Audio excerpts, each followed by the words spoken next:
Welcome back. We're tracking some major global stories for you today. A lot happening, definitely. From U.S. politics right through to tensions in the Middle East and beyond. Absolutely. We aim to give you the essential info, sort of cut through the noise a bit. Let's dive in, starting, I guess, with the U.S. President Trump's first 100 days. Right. He gave a speech in Michigan celebrating that milestone. He did. He talked about a revolution of common sense, claiming profound change. Also took aim at Joe Biden and the Federal Reserve. And the situation on the ground, what's the picture there? Well, it's mixed. Reports say illegal migrant crossings are down, but the economy feels vulnerable, with this ongoing global trade war. Trump himself sounded bullish, though. Oh, definitely. Quote, "We've just gotten started. You haven't seen anything yet." And he claimed car firms were lining up to invest in Michigan. But didn't the administration soften plans for tariffs on foreign cars? Yes, that's right. After warnings, serious warnings, from U.S. automakers about the potential impact. And how's he polling after 100 days? Gallup has his approval at 44%. That's actually the lowest for any post-World War II president at this stage. Wow, lowest ever at this point. But his support among Republicans is still very strong, and Democrats seem to be struggling in the polls overall. Okay. And what's this about Canada? Trump keeps mentioning making it the 51st state.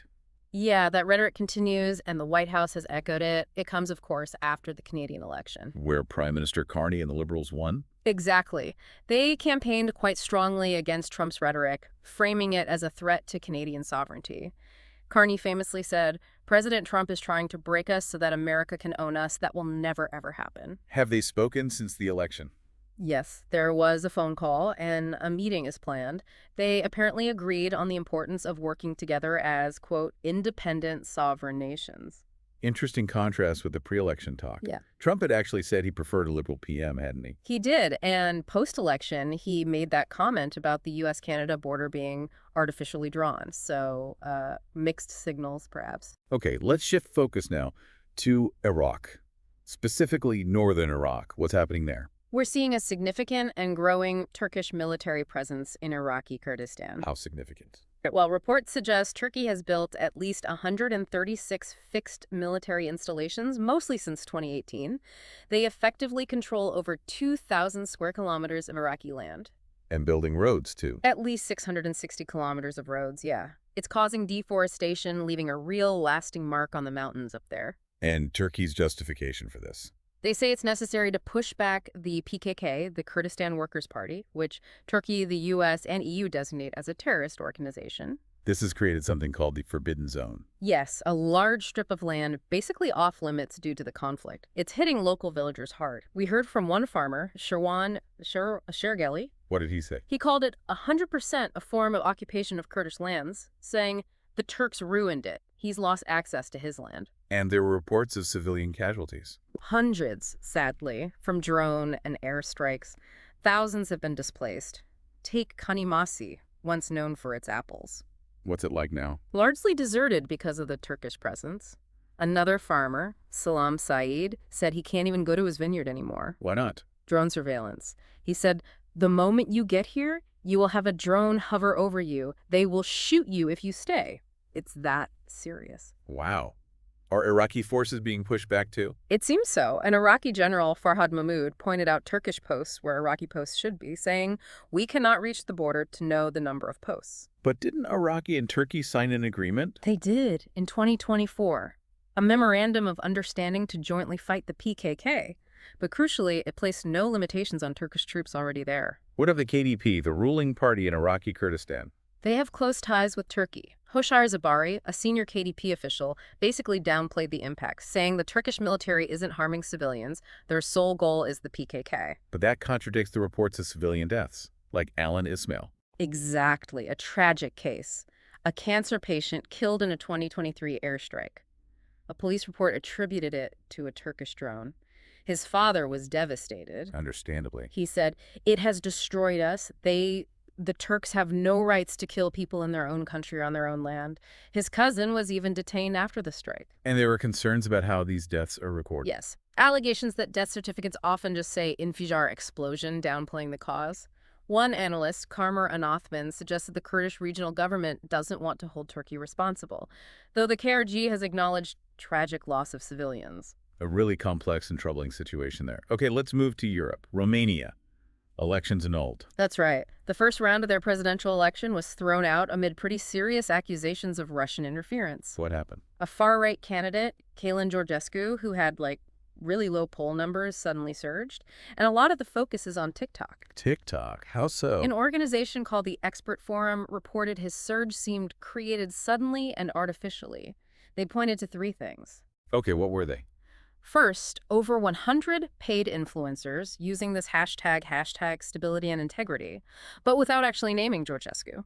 Second, thousands of apparently inauthentic accounts boosting his comments. And the third? A figure dubbed the King of TikTok, supposedly paying influencers, possibly using TikTok's own gifting feature. Have authorities link this directly to Russia? They claimed one campaign was identical to a known Russian operation in Ukraine and mentioned declassified intelligence about Russian cyber attacks, but concrete proof tying Russia directly to this specific surge hasn't really been presented publicly yet. And this King of TikTok? A man named Bogdan Pashir.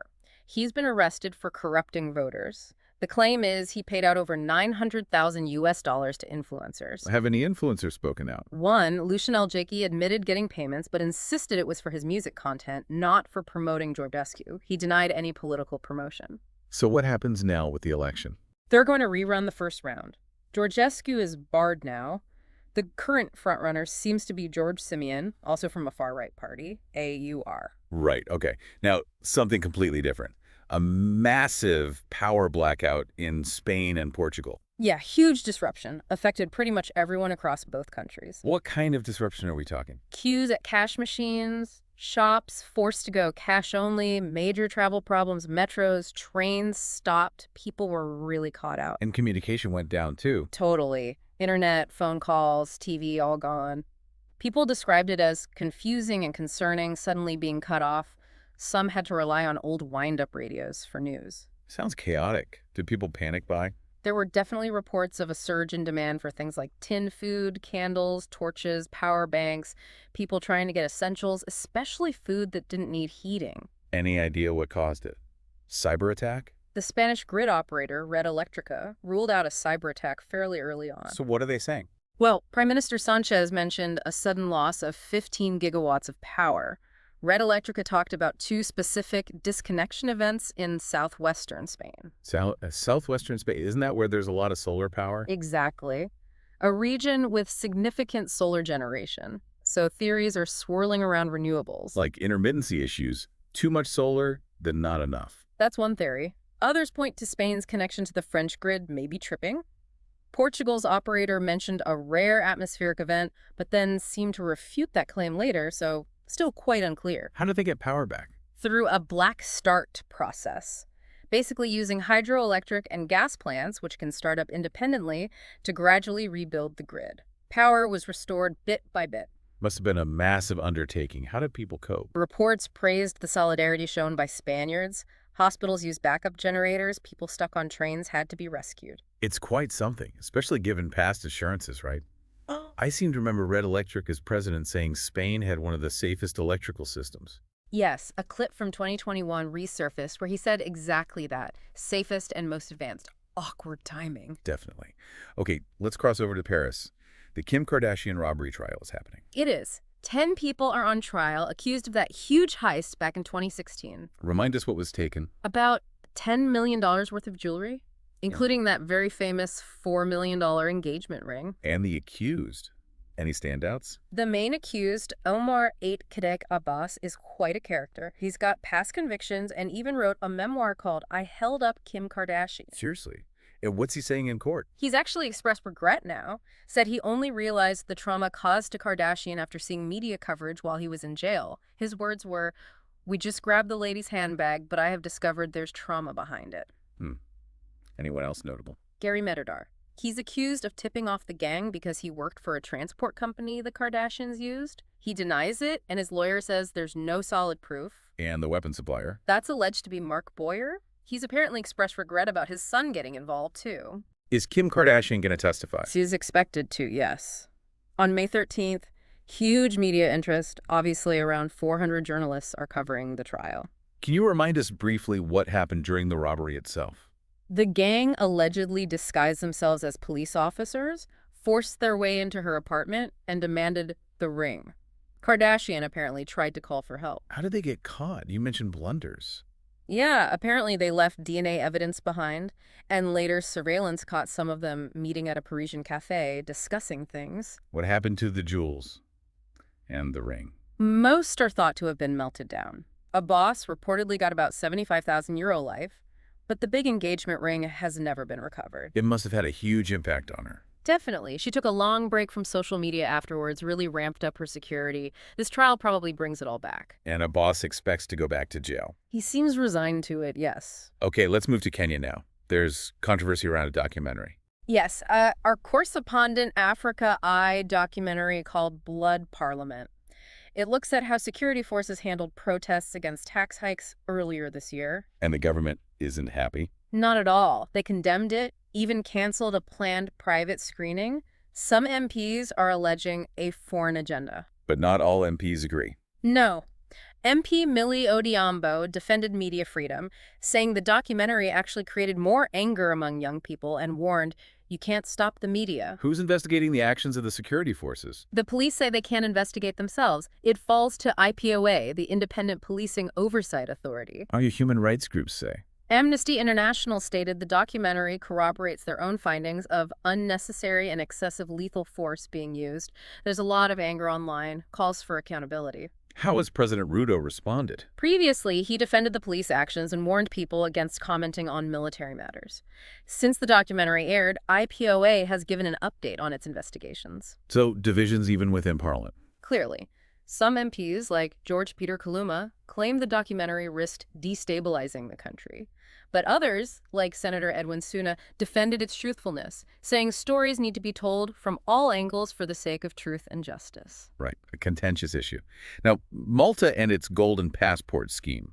Yes, the EU's top court, the European Court of Justice, has ruled that Malta's scheme breaks EU law. What exactly was the scheme? It allowed wealthy individuals to effectively buy Maltese citizenship and therefore EU citizenship and rights through financial investment. Wasn't it suspended for some nationalities? Yes, for Russian and Belarusian nationals after the full-scale invasion of Ukraine.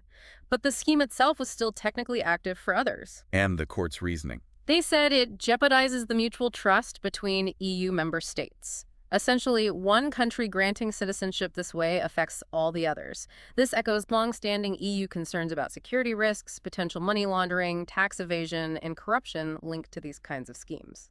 So, a significant ruling against Malta there. Let's turn to Gaza. A detained paramedic was released. Yes, Assad al-Nasrallah. He's a Palestinian paramedic who was detained during that deadly Israeli attack on emergency workers in Rafah back in April. He was missing for 3 weeks. The Israeli military confirmed they held him. They did, and their internal inquiry into the attack itself identified several professional failures. How did the Palestinian Red Crescent Society, PRCS, react to that finding? They strongly denounced it, called it an attempt to justify what they term a war crime.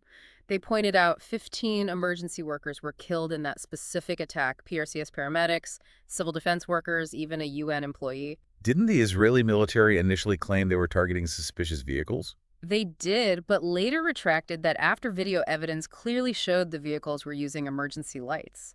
The internal inquiry ultimately concluded it was an operational misunderstanding. Which the PRCS rejected. Completely. They called it the usual fallacious allegations made against rescue teams.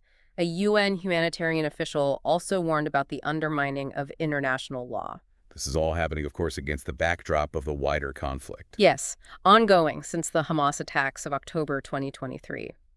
Casualties continue to mount from Israeli strikes, and there are severe issues with humanitarian aid getting into Gaza. The UN has warned about starvation. Yes. The UN Human Rights Chief, Volker Turk, warned of a potential total collapse and stated that using starvation as a method of war constitutes a war crime, as does collective punishment. Stark warnings. Indeed. Okay, let's move to the Caribbean. Trinidad and Tobago had an election. Yes, a parliamentary election, and the opposition party, the UNC, won. So, a change in government. It means Kamala Prasad-Bissessar will be the next prime minister. She's actually served before, from 2010 to 2015. What was the UNC's platform? They campaigned on promises to raise wages and create jobs. The incumbent PNM leader, Keith Rowley, conceded defeat. Was it a scheduled election? No, it was a snap election called by Stuart Young not long after he became prime minister. It happened during a difficult time for the country, a rise in homicides and an economic slump. And Prasad Bisasar's victory message. She assured the nation that no one would be left behind and declared, when UNC wins, everybody wins. Okay, now back to a region we touched on earlier, Kashmir, Indian-administered Kashmir. The aftermath of that attack on tourists. Yes, near Pahalgam. Things are reportedly very quiet, desolate, but a small number of tourists are starting to return. Remind us what happened there. It was a devastating attack. Militants killed 26 people, mostly tourists visiting a scenic spot called Baisaran. That must have heightened India-Pakistan tensions significantly. Hugely. Lots of speculation about a possible Indian military response. Over half the tourist destinations in the valley were closed immediately after. Are attacks on tourists common there? No, they're actually quite rare, which is why this was so shocking and deeply worrying for the local economy, which relies heavily on tourism. How are the tourists who were there, or who arrived shortly after, feeling? One tourist described the initial panic. They decided to continue their trip, partly because changing flights was too expensive. Others said they received reassurances from locals and security forces. What are locals saying? Businesses are very uncertain. One driver pleaded with tourists not to distance themselves from Kashmir. There's real fear. Indian authorities have been conducting combing operations, making detentions. This shatters the narrative of peace returning after 2019, doesn't it? It does. India revoked the region's autonomous status in 2019, claiming it would bring peace and development. This attack undermines that claim severely. Any political reaction locally? Rafi Ahmed Mir, a local politician, urged tourists to remember that local Kashmiris were among the first to help the victims after the attack. But the impact on tourism is already being felt. Oh, yes. High cancellation rates for planned trips. One tour operator mentioned a sense that a war is looming. There's also concern it will delay the inauguration of that huge new railway bridge and scare off investment. The chief minister, Omar Abdullah, must be under pressure. He paid tribute to the victims and apologized for failing to ensure their safety.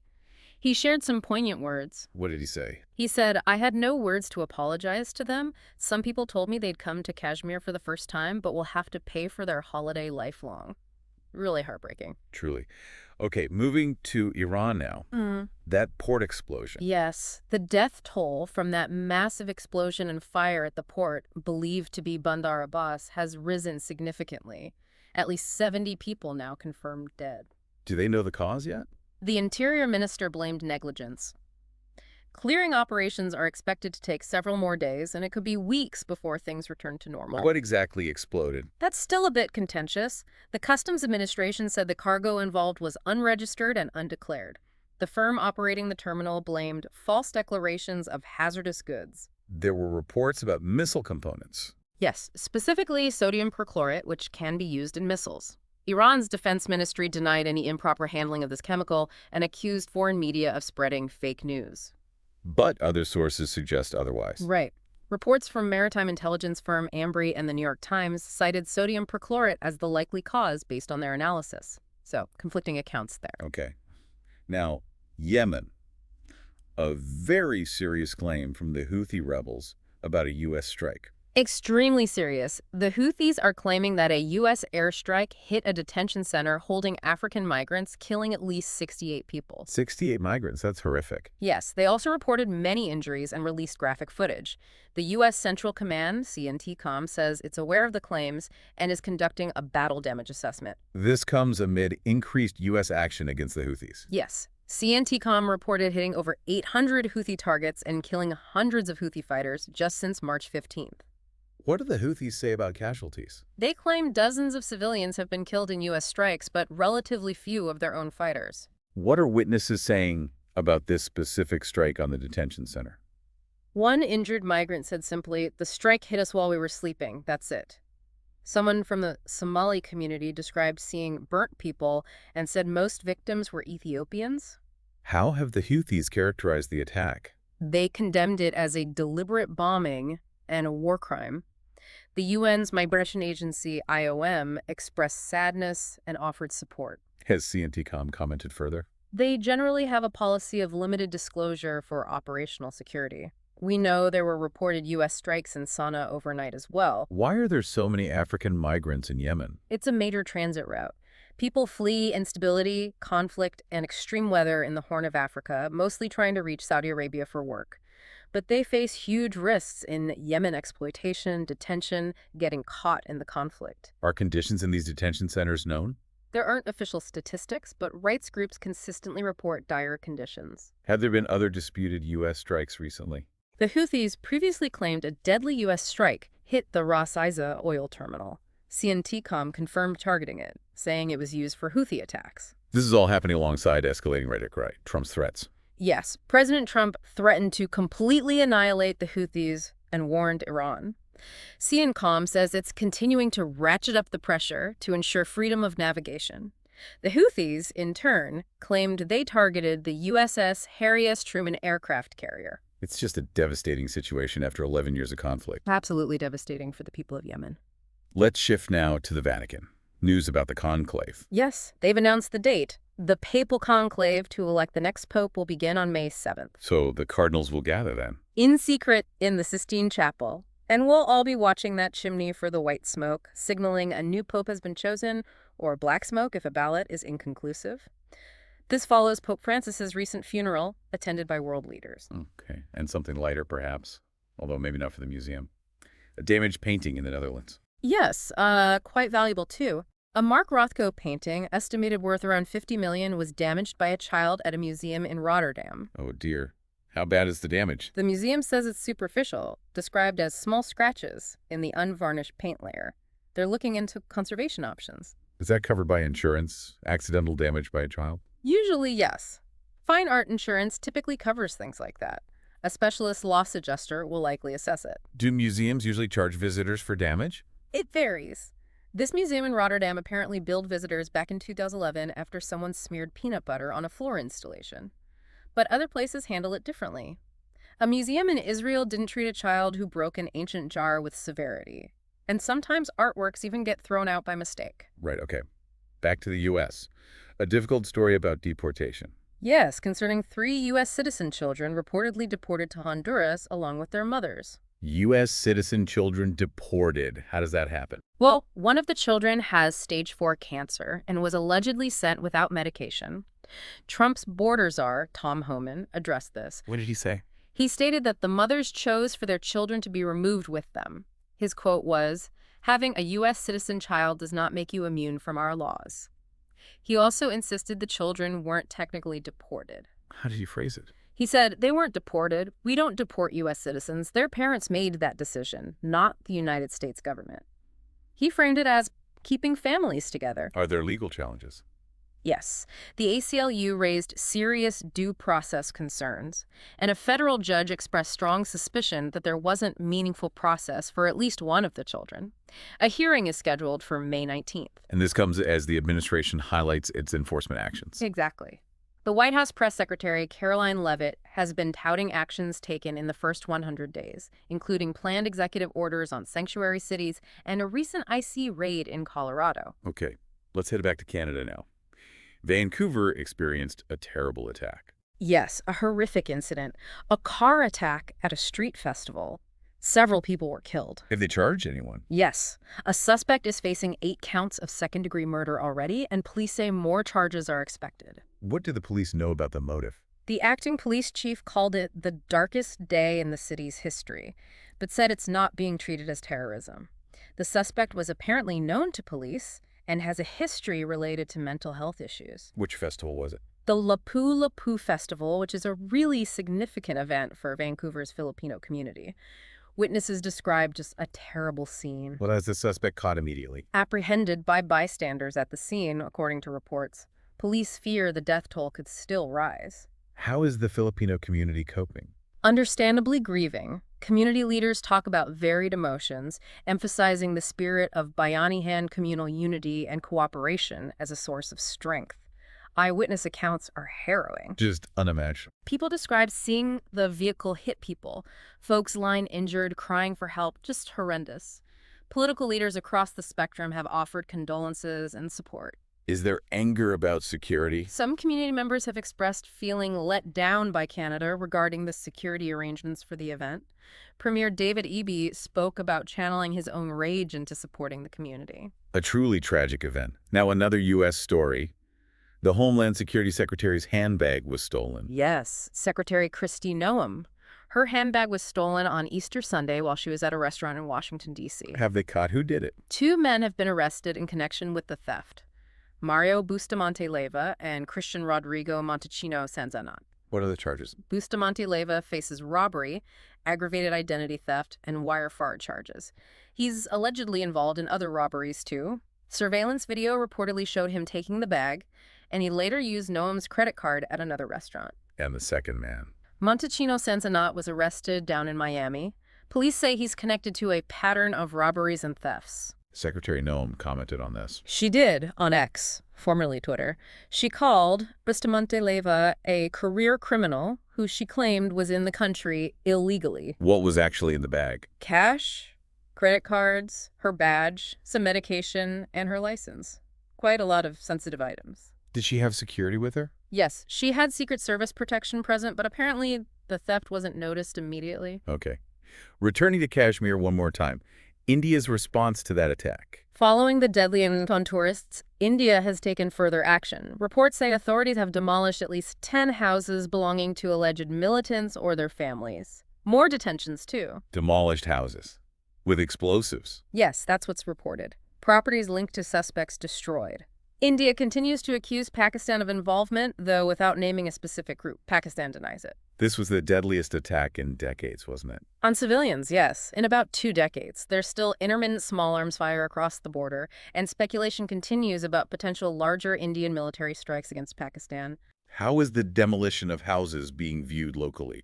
Chief Minister Omar Abdullah acknowledged the need to punish the guilty, but cautioned against making innocent people collateral damage by targeting families.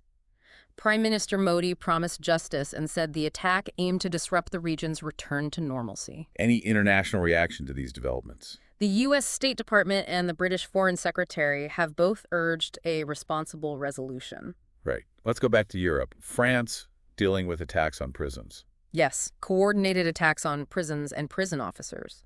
It prompted major police raids early one morning across the country. What kind of attacks? Things like gunfire. A Kalashnikov was reportedly fired at the gate of Toulon's La Farled prison.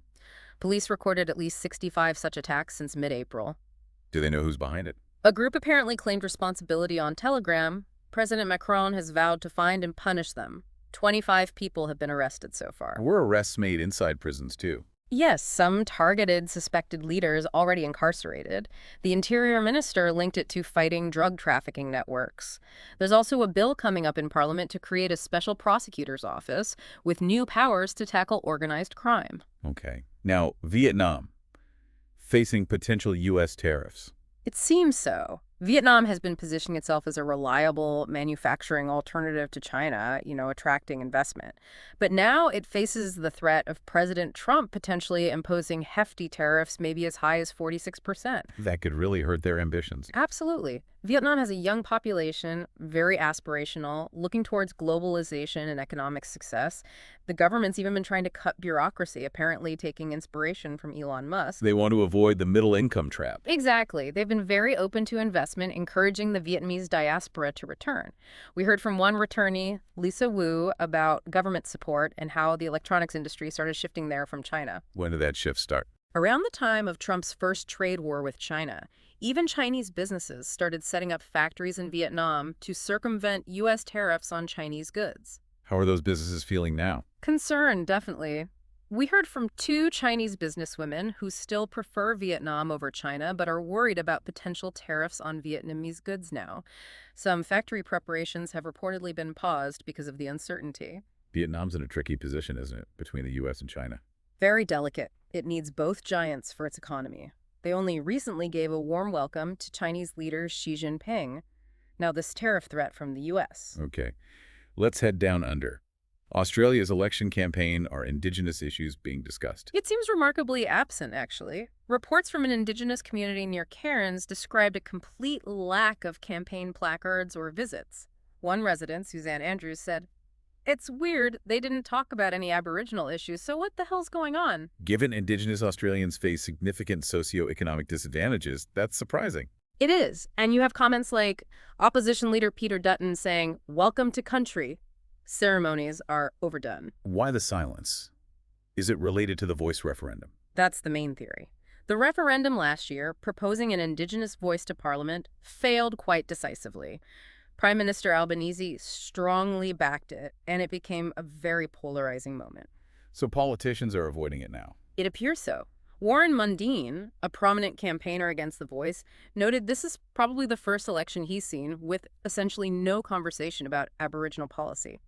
Independent Senator Lydia Thorpe accused Albanese of being too scared to mention us. And this is happening while outcomes are worsening. Yes, several targets in the Closing the Gap initiative aimed at reducing disadvantage have actually gone backwards, including Indigenous incarceration rates. So it's seen as politically risky. One professor suggested it's electorally foolish to focus on Indigenous issues now after the referendum loss.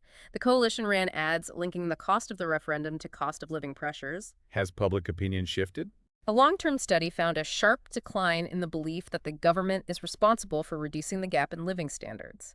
And one Nationals politician admitted he avoids the topic on the campaign trail purely for electoral reasons. Has the referendum had other impacts? Sadly, yes. A report found an increase in racism towards First Nations people following the divisive voice campaign. A really concerning outcome. Okay. Let's briefly revisit Spain and Portugal's power cut. Any more clarity on the cause? Still quite uncertain, actually. The Spanish grid operator confirmed the system was back to normal after almost 23 hours. They reiterated the initial info. 2 connection problems in the southwest, disconnection from France. And the big power loss figure. Prime Minister Sanchez highlighted that 15-gigawatt loss again. Red Electrica emphasized the system was stable until power was lost in that southwestern area. Regions like the Canary Islands weren't affected. So the focus is still on renewables. Yeah. Solar power. Increasingly, yes. Blame is mounting on potential solar power saturation or over-reliance on renewables. Reports noted a very high percentage of solar generation just before the outage hit. What do energy experts think? Professor Hannah Christensen called the outage perplexing because it wasn't predicted, even with short-term weather forecasts, which are usually good for renewables. So while theories point to intermittency or grid connections, the exact trigger remains unclear. Portugal's operator still refutes that rare atmospheric event idea. Still a mystery then. Now back to Canada, but further north, Nunavut. Campaigning there must be different. Extremely different.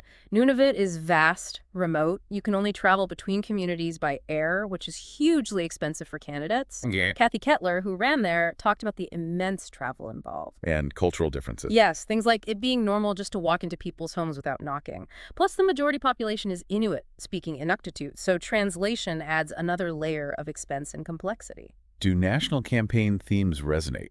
Not always.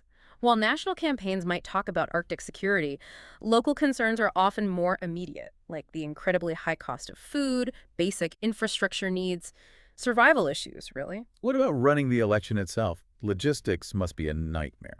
The returning officer, Jean-Claude Nguyen, described huge challenges, reaching remote mine workers, for instance, and even unique security issues for ballot boxes.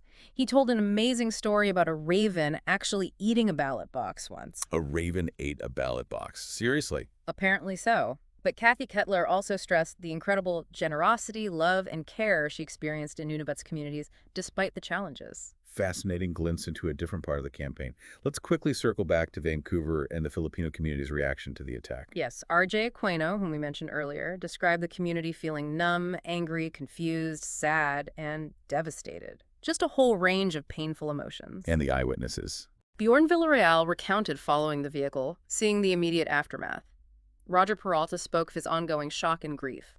Both highlighted that Filipino spirit of bayanihan, helping each other, as vital now. Premier Yubi paid tribute to them. He did, acknowledging their huge contribution to British Columbia, especially in healthcare. He said, "This is a community that gives and gives." Both Bjorn and Roger agreed about the community's caring nature, but reiterated that feeling of being let down over security. A community really hurting. Okay, let's take a historical turn now. African popes. Yes, looking back at early Christianity, it's easy to forget North Africa was once a major Christian heartland within the Roman Empire. Professor Christopher Bolito called it the Bible Belt of ancient Christianity. And there were popes from Africa. Three are generally recognized: Victor I, Miltiades, and Gelasius I. They played significant roles. Tell us about them. Victor I in the late 2nd century was key in ensuring Easter was celebrated on a Sunday. Miltiades, early 4th century, was pope when Roman emperors first gave Christianity official recognition. And Gelasius I. Late 5th century. He established the title Vicar of Christ for the Pope, developed the influential doctrine of the two swords about papal and imperial power, and perhaps surprisingly is credited with establishing St. Valentine's Day on February 14th. St. Valentine's Day. How did that happen? It seems he replaced a pagan fertility festival, Lupercalia, that was held around the same time, dedicating the day to St. Valentine instead.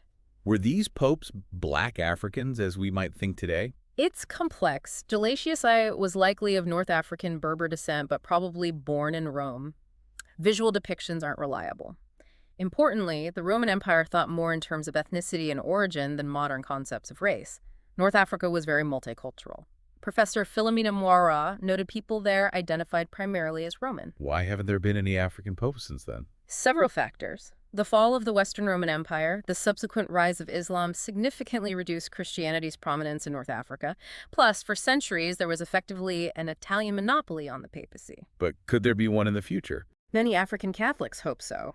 Catholicism is growing rapidly in sub-Saharan Africa now. There are currently 3 African cardinals often mentioned as potential future papal candidates. Interesting history. Now back to current events. Israel's spy chief resigned. Yes, Ronan Bar, the head of Shin Bet, Israel's internal security agency, he announced he's stepping down on June 15th. Why now? Was it related to the October 7th failures? Partly, perhaps. It followed a very public dispute with Prime Minister Netanyahu, who had actually tried to dismiss him earlier. Bar had recently spoken at a memorial event about the need for accountability for the failures leading up to the Hamas-led attacks. What was the dispute with Netanyahu about? It got very heated. Netanyahu accused Bar of being a liar in an affidavit submitted to the Supreme Court. Bar, in turn, accused Netanyahu of demanding excessive personal loyalty and, crucially, ordering Shin Bet to spy on anti-government protesters. Spying on protesters. That sounds serious. Extremely. It caused alarm in Israel about Shin Bet potentially overstepping its powers. Netanyahu countered by blaming Bar for the security failures of October 7th. Bar immediately hit back, calling Netanyahu's affidavit full of inaccuracies. So Bar resigned before the court could rule. It seems his resignation may have preempted the Supreme Court's decision on Netanyahu's attempt to fire him. But Bar stated he's willing to participate in any future commissions of inquiry. A major shakeup in Israeli intelligence. Okay. Okay, Russia and Ukraine, ceasefires being offered. Yes, Russia proposed a couple of short ceasefires recently. First, a 30-hour humanitarian truce over Orthodox Easter, then a new 3-day unilateral truce announced for early May, timed to coincide with Russia's WWII anniversary commemorations. Did they ask Ukraine to join? The Kremlin called on Ukraine to reciprocate, but Ukraine remains deeply skeptical. Why skeptic? Their foreign minister, Andrei Sybiha, demanded an immediate and longer ceasefire. There's debate about whether these offers are genuine peace gestures or just PR exercises, maybe even aimed partly at impressing President Trump. Ukraine also accused Russia of violating the earlier Easter ceasefire almost immediately. How has the U.S., particularly Trump, reacted? Trump posted on Truth Social, expressing some frustration with Putin's actions and suggesting alternative measures might be needed. Regarding the latest offer, the White House press secretary said Trump wants a permanent ceasefire first and is increasingly frustrated with leaders of both countries. Are the ceasefires holding? Reports indicate continued shelling despite the latest announcement, so hardly an encouraging sign for now. Right. Finally, let's circle back to the U.S. and take a broader look at the first 100 days of Trump's second term, as some analyses are framing it. It seems like a period of rapid change. Absolutely. Things moved very quickly. You had Vice President J.D. Vance posting on social media, essentially challenging judicial oversight of the executive branch. That sparked a constitutional debate. How did other branches react? The courts pushed back quite strongly, but Congress was relatively quiet on that specific issue. And Elon Musk's role? He was brought in, seemingly with a mandate to drastically cut federal agencies. That obviously led to significant conflict with civil servants, unions, and public anger in some quarters. What about the economy? Those tariffs must have had an impact. an immediate impact. We heard from one trader, Richard McDonald, about how it hit him. More broadly, the stock market sank, interest rates rose, consumer confidence dropped, and unemployment started ticking up. However, support for Trump reportedly remains strong in former industrial areas that felt they might benefit long term. And immigration, that continued to be a major focus. Very much so. That story of Myrelis Casip Lopez recognizing her deported son in a photo from an El Salvadoran mega prison really highlighted the tough stance and its human consequences across different communities. Clashes with institutions, too, like universities. Yes. Harvard University actually sued the administration over a freeze on federal grants, which the administration linked to concerns about anti-Semitism on campus, a real flashpoint. And DEI programs. Trump issued a directive to end diversity, equity, and inclusion programs across the federal government. That had ripple effects into the corporate world, with some companies following suit. There were also controversial consequences, like changes to ceremonies at Arlington National Cemetery. So a really tumultuous first 100 days by any measure. Definitely. A period marked by significant policy shifts, institutional clashes, and considerable public reaction across the board.